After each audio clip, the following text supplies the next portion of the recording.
Good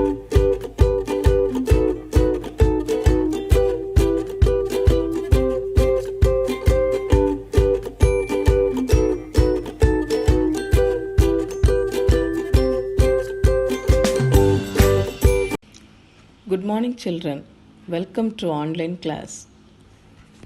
In last class, we learned about matter and materials. What is matter? Everything in the universe is made up of matter. What is materials? The matter from which a thing is made of is called material. For example, brick is made of clay. Eraser is made of rubber. Candle is made of wax. Plastic chair and toys are made of plastics. Our today's topic is properties of materials. We can measure, see, or feel the materials. Different types of materials have different properties that make them useful for various purposes. Most materials have more than one property. They can be hard or soft, shiny or dull, smooth or rough, and flexible or rigid. First one is hard and soft materials. Materials which cannot be easily compressed, cut, bent, or scratched are called hard materials. Example, brick, bone, and steel.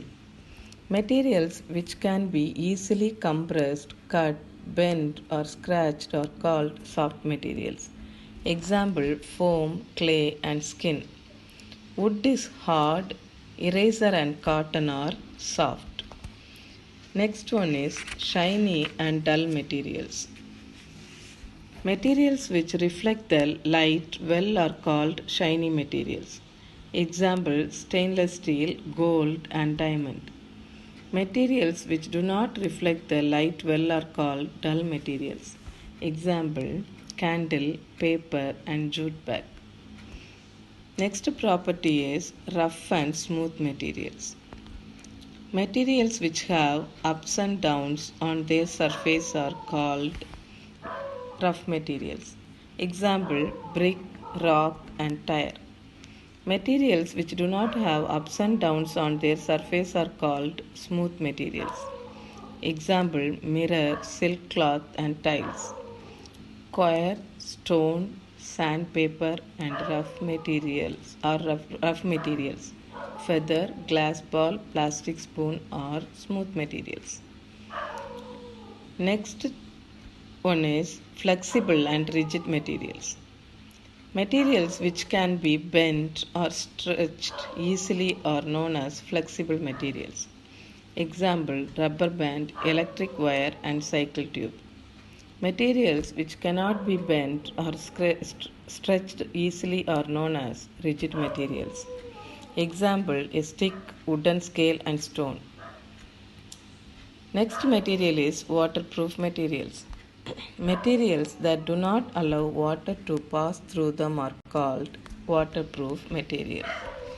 Example, raincoat, aluminum foil of tablet strip. Now let's recall what we learned in this lesson. We learned about what is matter, what is materials, what are the properties of materials, and different properties of materials like hard and soft materials, shiny and dull materials, rough and smooth materials, flexible and rigid materials, and waterproof materials. Children, listen this video carefully and find these answers and write it in your rough note. Thank you and